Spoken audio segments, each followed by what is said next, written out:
શ્રી વલ્લભ તો મહાકારુણિક છે, અત્યંત કૃપા કરવા વાળા છે. એવા શ્રી વલ્લભના સ્વરૂપને ગુસાઈજી કહ્યું, નમન કરું છું. અત્યંત કૃપા કેમ, મહાકૃપા કેમ, મહાકરુણા કેમ? કારણ કે કોઈની પાસે કરુણા હોય તો તમને સહાય કરે, પણ મહાકરુણા એટલા માટે કેવલ સહાયતા કરવા વલ્લભ નથી આવ્યા, પણ શરણ લેવા વલ્લભ આવ્યા છે. એક શરણાગત કરવા અને એક સહાય કરવી, બંનેમાં ફરક છે. તુમ શરણાગત આયો શ્રી વલ્લભ, તુમ શરણાગત આયો. હું તો શરણાગત આયા છે આપણે, કારણ કે સહાયતામાં સહાય કરીને વ્યક્તિ છૂટી જાય, પણ જેને શરણમાં લીધો હોય એની તો છેક સુધી ચિંતા કરે.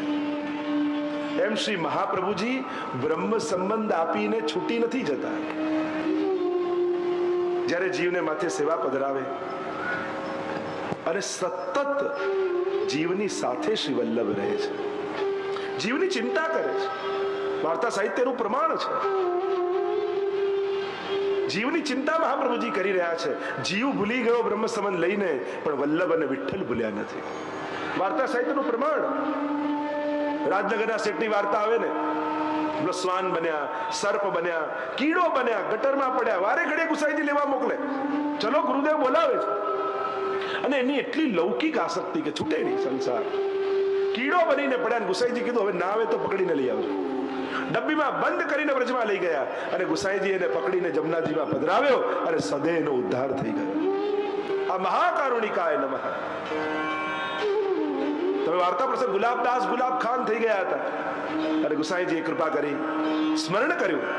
ઘણા એવા પ્રસંગ, સ્મશાનમાં રહેતા પરીક્ષા કરે છે કે મારો ઉદ્ધાર ગુસાઈજી કરી શકે છે કે નહીં, અને ગુસાઈજી સ્વીકાર કર્યો છે.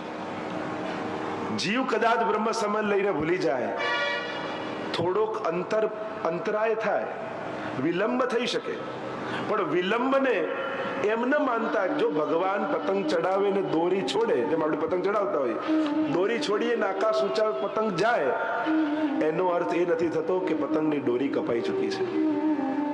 આ તો એક જીવથી થોડોક અંતરાય થયો એટલે દોરી કરી છે, પણ સાંજ પડશે એટલે પાછો જેમ વ્યક્તિ પતંગને ખેંચીને અગાસી પર લઈ આવે છે, એમ જીવનો સમય થશે ને એટલે ઠાકોરજી પાછી દોરી ખેંચી અને પોતાની પાસે જીવને લઈ લેશે.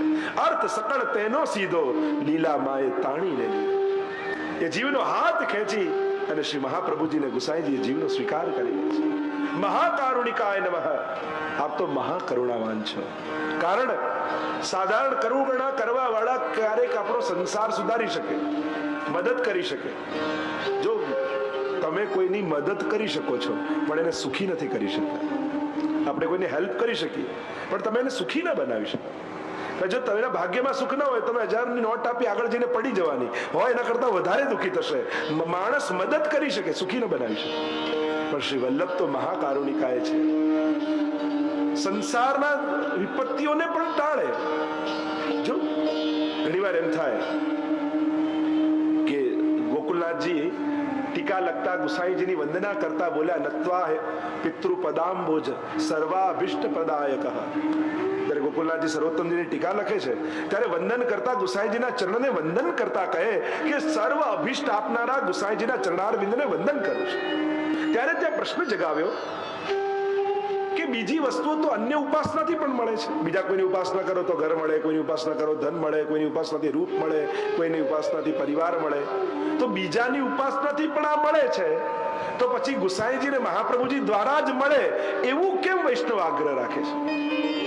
તો કે એનું કારણ એ, બીજાની કૃપાથી ઘર મળ્યું તો એ સંસારમાં બાંધનારું ઘર મળશે, પણ મહાપ્રભુજીની કૃપાથી ઘર મળ્યું તો એ સેવા પધરાવીને સેવા થઈ શકે એવું ઘર મહાપ્રભુજી આપશે. બીજાની કૃપાથી ધન મળ્યું તો સંસાર વધારનારું મળશે, મહાપ્રભુજીની કૃપાથી ધન મળ્યું તો એ સેવામાં પ્રભુને સુખ આપનારું મળશે. બીજાની કૃપાથી પરિવાર મળ્યો તો સંસારમાં બાંધનારો પરિવાર મળશે, અને મહાપ્રભુજીની કૃપાથી પરિવાર મળ્યો તો સેવામાં સહાયક પરિવાર મળશે. વસ્તુ ને પદાર્થો ને વ્યક્તિઓ તો મળે છે, પણ જો વલ્લભની કૃપાથી મળે છે તો એ બધું સેવામાં સહાયક, એટલે સંસારના બંધનોથી છોડાવનારું મળે છે. બીજા આપે છે, સંસારમાં બાંધનારું આપે છે. આ ફરક છે. તો મહાકારુણિકા એવા શ્રી વલ્લભ. સૌથી મોટી કરુણા વલ્લભની કઈ છે? સૌથી મોટી કરુણા એ છે કે આપે પોતાનું સર્વસ્વ એવા ઠાકોરજી જીવને પધરાવી દીધા છે. આગળ આવશે નામ અદે દાન દક્ષ મહોદાર ચરિત્રવાન, આગળ નામ આવશે. આ સૌથી મોટી કરુણા કલયુગમાં, આનાથી મોટી કરુણા બીજી કોઈ ન હોઈ શકે. જેવો જીવ છે એમને ક્યારે નથી આપણે શુદ્ધ થઈને આવો, તું આમ થઈને આવો, સ્વીકારીને શુદ્ધ કરે છે શ્રી મહાપ્રભુજી. જેવો છે એનો હાથ ઠાકોરજીના હાથમાં મેળવીને આ શ્રી વલ્લભની કરુણા છે. શ્રી વલ્લભ પ્રભુ કરુણા સાગર જગત ઉજાગર ગાઈએ, એટલે આપણે ગાઈએ છીએ કરુણા સાગર છો આપ. એ નામને વંદન કરીએ. આગળ બીજું નામ લેતા શ્રી ગુસાઈજી પ્રભુ ચરણ કહે વિભવે નમઃ વિભવે નમઃ વિભવે નમઃ વિભવે નમઃ વિભવે નમઃ વિભવે નમઃ. આપ તો વિભુ છો. વિભુનો અર્થ થાય સર્વ કરવા સમર્થ આપ છો. કર્તુમ અન્યથા કર્તુમ અકર્તુમ સર્વ આપ છો. શ્રી વલ્લભ એ સર્વ સમર્થ છે, સર્વ સમર્થ છે. અને એટલા બધા સમર્થ છે કે એ ગોલોક ધામમાં અગોચર પ્રભુને પણ ત્યાંથી કાઢી અને ભક્તોના ઘરમાં પધરાવી શકવાનું સામર્થ્ય જો કોઈનામાં હોય તો એ શ્રી મહાપ્રભુજીમાં જ છે. આ સામર્થ્ય વિશ્વમાં કોઈનું નથી. દુનિયાના બધા ધર્મો સંપ્રદાય એક જ વાત કરે, અમે ભક્તને ભગવાન સુધી લઈ જઈએ છીએ અને ભગવાન મળે એટલે ધર્મ પૂરો. મહાપ્રભુજી કહે છે ના, અમારો માર્ગ જુદો છે. અમે ભક્તને ભગવાન સુધી નથી લઈ જતા, તો અમે તો ભગવાનને ખોળામાં લઈ અને ભક્તના ઘર સુધી પહોંચાડી દઈએ છીએ. અમે તો પ્રભુને એ કુંજ નિકુંજોમાં અગોચર રૂપે બિરાજતા, ગોલોક ધામમાં બિરાજતા ઠાકોરજીને ગોદમાં પધરાવી અને કહીએ આ જ્યારે જગાડે ત્યારે જાગજો, જ્યારે પોઢાડે ત્યારે પોઢજો, જે આરોગ આવે આરોગી લેજો, પણ ફરિયાદ ન કરતા. એવા આધીન બનાવીને તેના ઘરે પધરાવી દી. આવા સર્વ સમર્થ મહાપ્રભુજી છે. બીજાનું સામર્થ્ય કેવું હોય, આમ ચમત્કાર કર્યો, ભભૂત કાઢીને કંકુ કાઢ્યું ના, પણ કંકુ અને ભભૂત આપણા કોઈ ઉદ્ધાર કરવાના નથી. સૌથી મોટો ચમત્કાર તો મહાપ્રભુજીએ કર્યો કે ત્રિલોકના નાથ એવા ઠાકોરજી આપણા ઘરમાં કાઢીને બતાવ્યા. લોકો કંકુ ભભૂતમાં રાજી થઈ જાય, પણ એ કંકુ ભભૂતે કોઈનું કલ્યાણ કર્યું નથી. હા, કોઈ વસ્તુ લૌકિકતા કે કંઈક મળી જાય. સૌથી મોટો ચમત્કાર તો મહાપ્રભુજીએ કર્યો કે જે દેવતાઓને પણ દુર્લભ છે એ ઠાકોરજી તમારા ઘરમાં કાઢીને બતાવે, તમને આધીન કરીને બતાવે. પુષ્ટિમાનની શ્રેષ્ઠતા એ જ ને, જીવ સ્વતંત્ર અને ભક્ત પરાધીના તું મર્યાદા સ્વાધીના પુષ્ટિ રુચ્યતે. મહાપ્રભુજી કહેતે પરાધીના તું મર્યાદા, જેમાં ભક્ત પરાધીન હોય મર્યાદા, અને જેમાં ભક્ત સ્વતંત્ર હોય ને પ્રભુ પરાધીન હોય એ પુષ્ટિમાન. અહીંયા જીવ સ્વતંત્ર છે અને પ્રભુ પરાધીન છે. તમે બપોરે 12 વાગે પણ મંગળા કરાવો ને તો એ ચાલે. મૂળ વાત છે સેવા કરવી. ઘણા લોકો એમ કે કરવી તો છે પણ સવારે ટાઈમ નથી રહેતો, બધાને ઓફિસે જવાનું હોય, દુકાને જવાનું હોય, બધું જ જવાનું. મેં પહેલા જ દિવસે કીધું હતું 7 દિવસ કથા થાય પછી અહીંયા બેસેલાનું કોઈ એકનું પણ ઘર એવું ન રહે કે જ્યાં ઠાકોરજી ન બિરાજતા હોય. આ કથાનું ફળ છે અને થવાનું જ છે એવું. એટલે તમને જો એવું હોય કે સવારે ટાઈમ જ નથી તો બપોરે 12 વાગે પણ લાલન જાગો હો ભયો ભો. તો ઠાકોરજી કહીને એમ ઘડિયાળ નહીં બતા 12 વાગી ગયા શું જાગો. પ્રભુ ક્યારે કોઈને કે ઘડિયાળ જો પેલા માથે સૂરજ છે કે હો ભયો ભોર, પણ તમે જગાવો એટલે એમની સવાર ત્યારે જ પડે જ્યારે વૈષ્ણવ એમને જગાડે. આટલા મોડા જગાડે તો શું આટલા વહેલા પોડાડે? તમે જો એમ કહેતા હો કે આટલા મોડા જગાડે તો તમે તો શયન તો તમારા કલાકમાં તો થઈ જાય છે. શયન રુચિ રુચિ સખિયન સેજ બનાવીને રંગવેલ મેં પડ ગઈ પડદા, જાણે રાત પડી ગઈ હોય પ્રભુ પોડવા પધાર્યા હોય. તો જો એ પ્રશ્ન કરો કે મોડા જગાડાય તો શું મોડા પોડાવે, આટલા વહેલા પોડાવે? મૂળ વાત છે પ્રભુ પરાધીન થઈને ઘરે આવે છે, તમારા ભાવને આધીન થઈને આવે છે. તમને વશ કરીને ઠાકોરજીને પધરાવવામાં આવે છે. જેમ પેલો હિપ્નોટાઇઝ કરવા વાળો હોય ને એ કરે ને, સવાર છે તો પેલા સવાર દેખાય, પેલા રાત, એમ મહાપ્રભુજી એવા હિપ્નોટાઇઝ કરીને ઠાકોરજી તમારા ઘરે પધરાયા છે ને, તમે જેવા એમને બતાવો એવું ઠાકોરજીને અનુભવાય. એવા ઠાકોરજી તમારા ઘરે બિરાજે છે. તો આવા સર્વ સમર્થ શ્રી મહાપ્રભુજી. અને બીજા તો ઘણા સર્વ સમર્થના પ્રમાણ છે. બધા પંડિતોને પરાસ કર્યા. મૃત બાળક હતું, અષ્ટાક્ષર મંત્ર જાપ કરીને જલ છાંટ્યું, જીવિત કરી દીધા. એવા તો ઘણા પ્રમાણ, પણ એ બધી સાધારણ વાતો છે. ચમત્કાર એ મહાપુરુષો માટે કોઈ બહુ મોટો પુરુષાર્થ નથી. કારણ કે ચમત્કારો મહાપુરુષોને કરવા નથી પડતા, એમની હાજરી ચમત્કારો થવા લાગે છે. એમનું અસ્તિત્વ, એનો પ્રભાવ, જેમ સૂરજને હાથ લાંબો કરીને કમળ ખીલવવો ન પડે, એનું અસ્તિત્વ જ કમળને ખીલવી દે, એમ મહાપુરુષોનું અસ્તિત્વ જ આ જગતમાં ચમત્કારો સર્જી દેતું હોય છે. ચમત્કારો કરે જાદુગર કહેવાય, સંત ન કહેવાય. સંત એને કહેવાય કે જેનું અસ્તિત્વ ચમત્કારોનું નિર્માણ કરવા લાગે, એને કરવું ન પડે, એની હાજરી કુદરતના નિયમોને બદલી નાખે. તો એ સારો સામર્થ્યતા મહાપ્રભુજીની છે. અને ત્યાં સુધીની કે સ્વયં શ્રીનાથજી બાબા શ્રી વલ્લભને આધીન છે, એમની પ્રતીક્ષા કરે છે, એમના હાથે આરોગે છે. આવા સર્વસમર્થ, એમ કહેવાય કે સર્વસમર્થ પ્રભુ છે, પણ પ્રભુને પણ જે વશ કરી દે, એવા પ્રભુને પણ વશ કરનારનું સામર્થ્ય જો કોઈનામાં હોય તે શ્રી મહાપ્રભુજીમાં છે. એટલે ગુસાઈજી કહે વિભવે નમઃ. આપ તો વિભુ છે, શું ન કરી શકો આપ. સ્વયં ગુસાઈનો તો પ્રસંગમાં આવે ને, પેલું વૈષ્ણવ માટે પ્રસાદ સિદ્ધ થતો હતો, સામગ્રી બધું બનતું હતું અને ઉત્સવ હતો, વાદળો ઘેરાવા લાગ્યા અને એમ થયું કે હમણાં વરસાદ પડશે. બધા વૈષ્ણવ વિનંતી કરવા લાગે, જરાજ વૈષ્ણવ માટે સામગ્રી બધું સિદ્ધ થયું, ઠાકોરજી માટે વૈષ્ણવ મહાપ્રસાદ લેશે, અને જો વરસાદ પડશે તો બધું બગડી જશે. એટલે ગુસાઈજી બહાર પધાર્યા, આકાશ સામે આંગળી કરી, વાદળો સામે કહ્યું સંભાળ કે આયો હમ આન્યોર કે હે. અને બધા વાદળો વિખરાઈ ગયા, જાણે ઇન્દ્રને યાદ અપાવતા ન હોય કે હું એ જ આન્યોર વાળું છું કે જેણે તારા માનનું મર્દન કર્યું હતું, એ જ ગુસાઈજી રૂપે આવ્યો છું. અને ઇન્દ્રને યાદ આવ્યું અને કહ્યું કે ફરી આવું પરીક્ષા કરવી નથી, એટલે બધા વાદળોને વિખેરી દીધા. રાજનગરમાં બાજ બહાદુર નામનો બાદશાહ અને એની પત્ની રોજ ગુસાઈજીના વચનામૃત સાંભળવા જાય. એટલે બધા એમને ચડાવ્યા કે આ ફકીરો પાસે જાય છે, હિન્દુ ફકીરો પાસે જાય છે. સ્વયં બાદશાહ નમન કરવા આવ્યા અને પૂર્ણ પુરુષોત્તમ રૂપે ગુસાઈજીના દર્શન થયા. કહ્યું કે કૃપાનાથ, અમારા ગામમાં વરસાદ નથી, આપ કૃપા કરો તો થાય. ગુસાઈજીએ કહ્યું જા, હું તને આશીર્વાદ આપું છું, તું મહેલના દરવાજામાં પ્રવેશે એના પહેલા તું ભીંજાઈ જઈશ. અને આ ગુસાઈજીના વચન નીકળ્યા. ચાલતા ચાલતા રાજા અને રાણી નીકળ્યા, અને જ્યાં દરવાજો સામેથી દેખાયો, વાદળો ઘેરાયા, ચોધાર વરસાદ થવા લાગ્યો, અને રાજા ભીંજાતો ભીંજાતો મહેલમાં પ્રવેશ કરવા લાગ્યો. અને ત્યારે એને સમજાયું આ કોઈ સાધારણ મહાપુરુષ નથી, આ તો સાક્ષાત પૂર્ણ પુરુષોત્તમ. એવા વિભુ, એવા સર્વ સમર્થ કોઈ હોય તો શ્રી મહાપ્રભુ. વાર્તામાં તો અનેક પ્રસંગ, પેલો બાદશાહે એવું યંત્ર લગાડ્યું હતું વિશ્રામ ઘાટ પર કે જે નીકળે એની ચોટી કપાઈને દાઢી થઈ જાય. અને ગુસ્સા મહાપ્રભુજીએ બીજું યંત્ર લગાડ્યું, જે નીકળે એની દાઢી કપાઈને ચોટી થઈ જાય. આપ તો સર્વ સમર્થ છે. એવા તો અનેક પ્રસંગોની આપણે ચર્ચા કરી શકાય, પણ આપણે તો 7 દિવસમાં 108 નામ. તો વિભવે નમઃ, તો આ નામને નમન કરીએ, આગળના શ્લોકનું ગાન કરીએ. અધેયદાન દક્ષશ્ચ મહોદાર ચરિત્રવાન પ્રાકૃતાનુકૃતિ વ્યાજ મોહિતાસુર માનુષ. શ્રી વલ્લભ કહેશે અધેયદાન દક્ષાય નમઃ. અધેયદાન દક્ષાય નમઃ.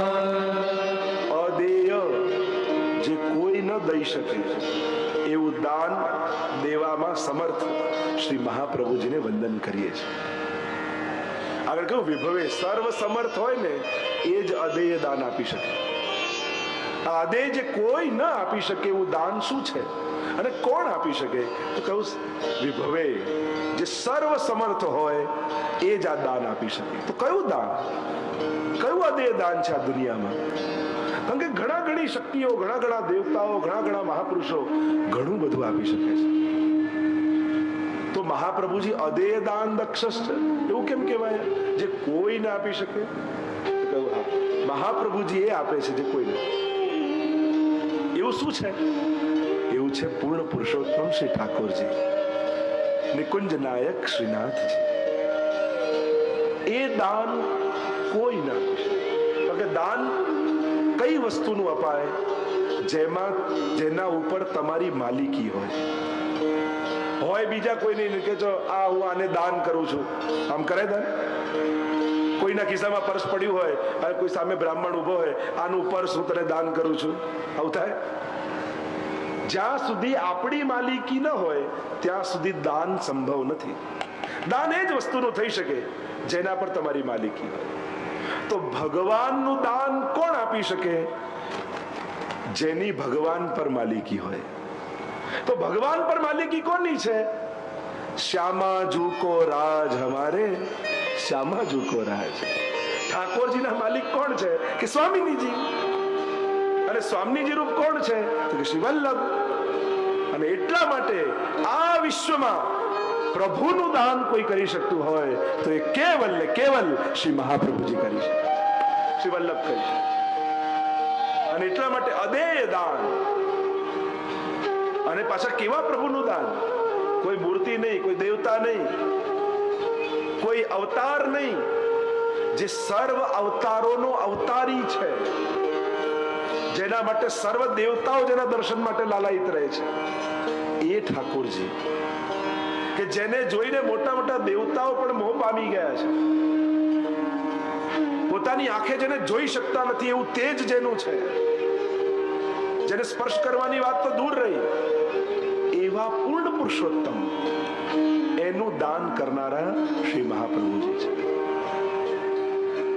એવું દાન કર્યું છે. અને પાછું દાન પણ કેવું? જે તમને આધીન થઈને રહેવા બનાવીને આપ્યા. લક્ષ્મીજી પણ જેના ઘરે ઠાકોરજી હોય ને, ગોપાલદાસજી તો કે લક્ષ્મી મન પામ્યા રળી. લક્ષ્મીજી પણ ગુસાઈજીના દ્વારે ઉભી રહે છે. કારણ કે જયારે વહુજી બેટીજી દોડી દોડીને સેવા કરતા હોય, એમની કિંકણીઓના નુપુરના કડાઓના અવાજ બહાર આવતા હોય, અરે લક્ષ્મીજી તાક લગાવીને ઉભા હોય દરવાજાની બહાર. કારણ કે વહુજી બેટી કોઈ માળા કરતું હોય, કોઈ શિંગાર પરોવતું હોય, અને થાય લક્ષ્મીજીને થાય કે હમણાં વહુજી બેટીજીને ઠાકોરજીની સેવા માટે કોઈની જરૂર પડશે, અને કોઈ સખીને કોઈ બહેનને અવાજ લગાવશે કે આ લાવજો તો, અને જ્યાં અવાજ લગાવે લક્ષ્મીજીને થાય કે હું દોડતી પહેલી જલ્દી જાઉં અને ઠાકોરજીની સેવાનો લાભ હું લઈ લઉં.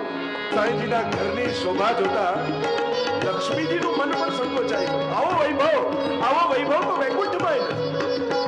સાથે લાલજીના માટે સાથે સ્વરૂપો વિરાજતા હોય, બહુજી બેટીજી બાળકો બધા સેવામાં જોડાયેલા હોય, આમથી તેમ દોડતા હોય, કોઈ સામગ્રી કરતા હોય, કોઈ ફૂલની માળા ધરતા હોય, કોઈ વૈષ્ણવને વચનામૃત આપતા હોય.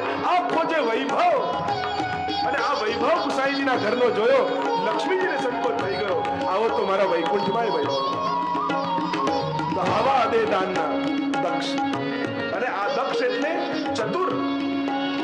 કેમે કરી કેવો પણ જીવ હોય, જો દક્ષ કોને કે અદે દાન દક્ષ. દક્ષ છે પાછું આપવામાં, તત્પર છે.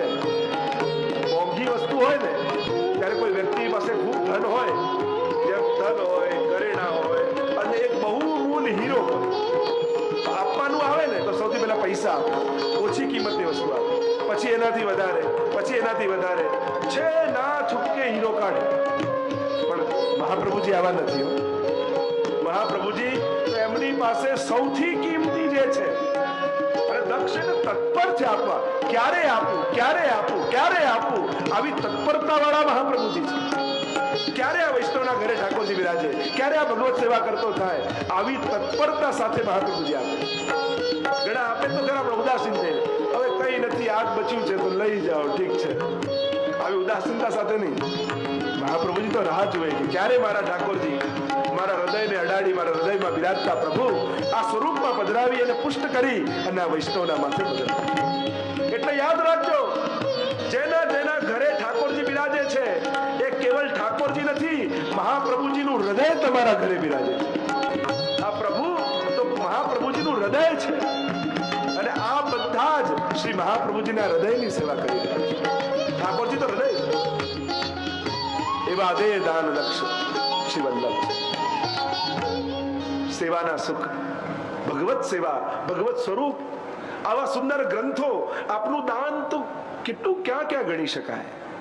જે કોઈ ન શકે આપી શકે એવું દાન એ પ્રભુ છે, અને એ આપવામાં તત્પર આપ છો. આગળ કહ્યું 19મા નામનું દર્શન કરતા શ્રી ગુસાઈજી પ્રભુ ચરણ કહે, મહોદાર ચરિત્રવતે નમઃ, મહોદાર ચરિત્રવતે નમઃ, મહોદાર ચરિત્રવતે નમઃ, મહોદાર ચરિત્રવતે નમઃ, મહોદાર મહોદાર ચરિત્રવતે નમઃ. અત્યંત ઉદાર ચરિત્ર વાળા શ્રી વલ્લભને નમન કરીએ છીએ. આપની ઉદારતા, મહોદાર, જો એક દાતા હોય, એક ઉદાર દાતા હોય અને એક મહોદાર હોય, ત્રણ પ્રકારના દાતાઓની વાત કરી. દાતા હોય ને એટલે આણે આટલું આપ્યું, પણ એને ઘણું બધું બચાવી થોડું ઘણું એમાંથી આપ્યું, આ દાતા કહેવાય. એની પાસે ઘણું બધું હોય, એમાંથી થોડું ઘણું આપે, આ દાતા. બીજો છે ઉદાર દાતા, ઘણું બધું આપી થોડું ઘણું બચાવી લે, આ ઉદાર દાતા. પણ મહાપ્રભુજી નથી દાતા, નથી ઉદાર દાતા, એ તો મહા ઉદાર, એટલે પોતાનું સર્વસ્વ જે આપી દે એ મહોદાર છે. અને શ્રી વલ્લભનું સર્વસ્વ પ્રભુ છે, અને પ્રભુ શ્રી મહાપ્રભુજીએ પોતાના સર્વસ્વનું દાન વૈષ્ણવને કરી દીધું છે. અને એટલે મહાપ્રભુજી મહોદાર છે. સગળું આપી દીધું અને આપીને આનંદિત થયા. બધું આપી દો ભાઈ તો ઉદ્વેગ થાય ઘણાને, હવે મારી પાસે કઈ ન રહ્યું. પણ મહાપ્રભુજી તો બધું જ આપીને આનંદિત થાય છે. હવે મારો આ વ્રજભક્ત, મારો વૈષ્ણવ ઠાકોરજીને ખૂબ લાલ લડાવશે. આપણા આચાર્યોની એ ભાવના છે, આપીને પણ પ્રભુના સુખનો વિચાર છે કે વૈષ્ણવના હાથની ઠાકોરજીને ખૂબ સુખ થશે. આવો ભાવ વૈષ્ણવ માટે રાખે છે આપણા આચાર્ય. આપણે તો પ્રાચીન પ્રસંગોમાં એવું આવે છે. પહેલા એક આચાર્ય હતા, રોજ ભોજન કરતા પહેલા અપરસથી વૈષ્ણવને ચરણસ્પર્શ આપે. એટલે કોઈ પૂછ્યું, જયરાજ ક્રમ તો એવો અમે જોયો છે કે આપ રાજભોગ આરતી કરી લો, ભોજન કરી લો, પછી ચરણસ્પર્શ આપો. આપ સીધા સેવામાંથી નીકળીને ચરણસ્પર્શ કેમ આપો છો? ત્યારે આચાર્યશ્રીએ કહ્યું, વૈષ્ણવમાં હું એવો ભાવ રાખું છું કે સેવા કરતા કરતા અમારાથી પણ ઘણીવાર ખૂબ ત્રુટીઓ થઈ જાય, ઠાકોરજીનો દોષ થઈ જાય, અપરાધ થઈ જાય, પ્રભુને શ્રમ પડી જાય.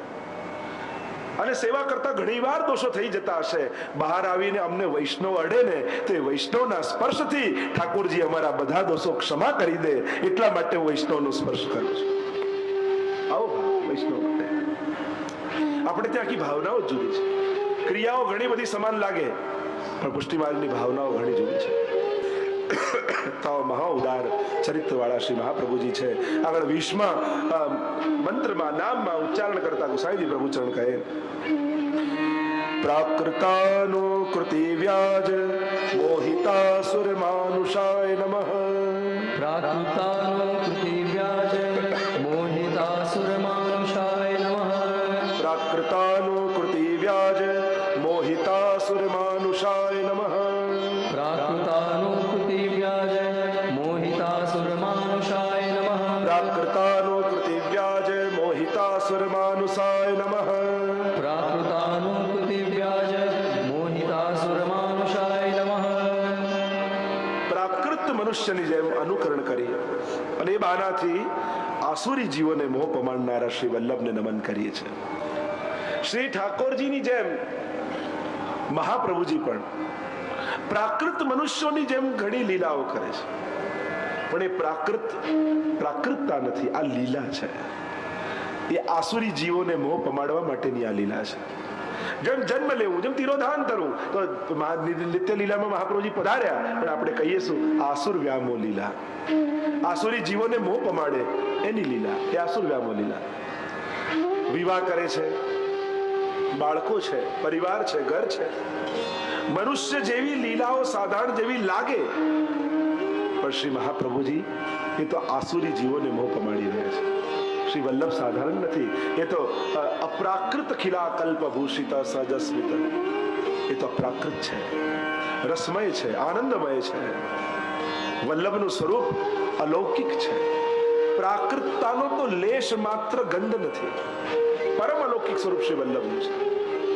પણ આસુરી જીવો કે જેની બુદ્ધિ આસુરી થઈ છે, જે પ્રવાહી જીવો છે, સંસાર ચલાવવા માટે ભગવાને જેને ઉત્પન્ન કર્યા છે, અને એમને પોતાનું મહાત્મ જ્ઞાન ન થઈ જાય એટલા માટે આ લીલા. તમે દરેક ચરિત્રમાં, કૃષ્ણ ચરિત્રમાં જુઓ, રામચરિત્રમાં જુઓ, ત્યાં સતી મહારાણીને મોહ થઈ ગયો કે આ સીતાજીને વિયોગમાં રડનારા ભગવાન હોય.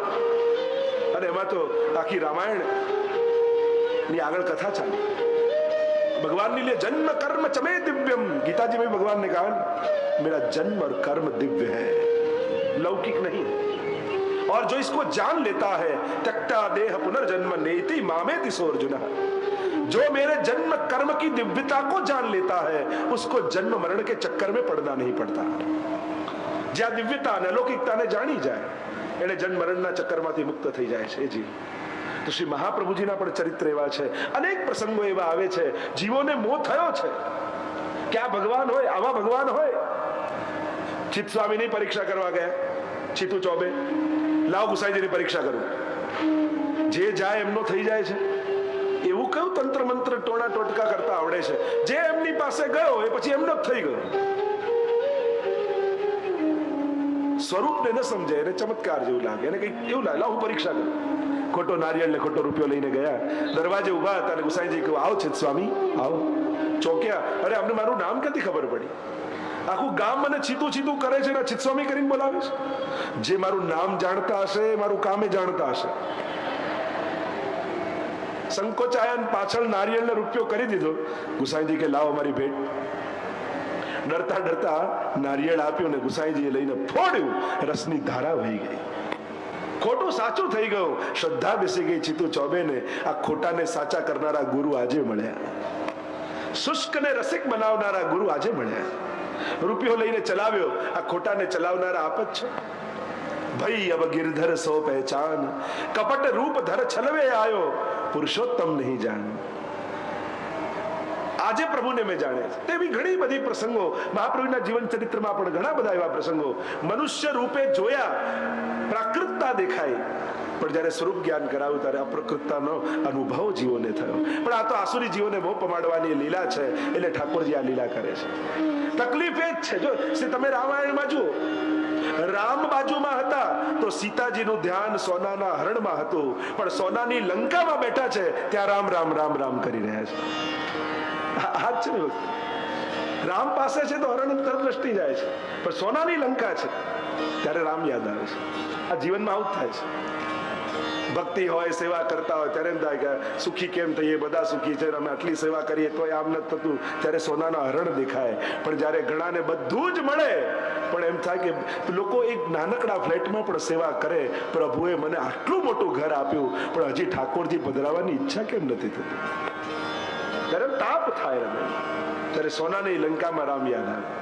આ જ જીવનનું સત્ય છે। તો પ્રાકૃતાનુકૃતિ વ્યાજ મોહિતા સર્વાનુષાય નમઃ।